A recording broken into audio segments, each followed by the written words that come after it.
god, oh my god. I think this is my Japanese knife. Let me just check. So I got a parcel and I have a feeling ito yung Japanese knife ko. So we ordered it online sa Amazon. Dahan lang.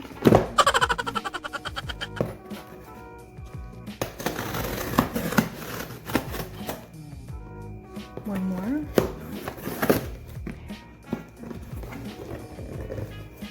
God! Oh my gosh. Oh my gosh.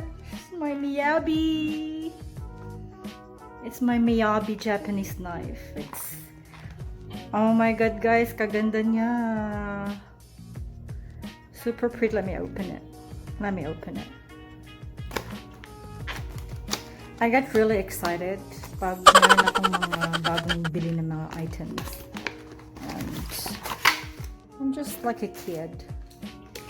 Oh my god. Ingat lang ako, no? Kasi I'm sure it's gonna be very, very sharp.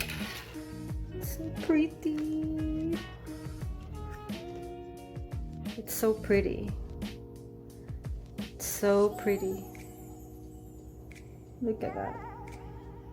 We bought this for around $200 sa knife na to because it's a really good quality Japanese knife.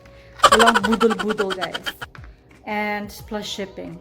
So if you want to invest sa mga really good quality knives, I really suggest Miyabi. So I'm gonna be making Japanese food later. So I'm then gonna use it. So I'm so excited. So there you go. I'm such a happy girl today. Thank you. Bye.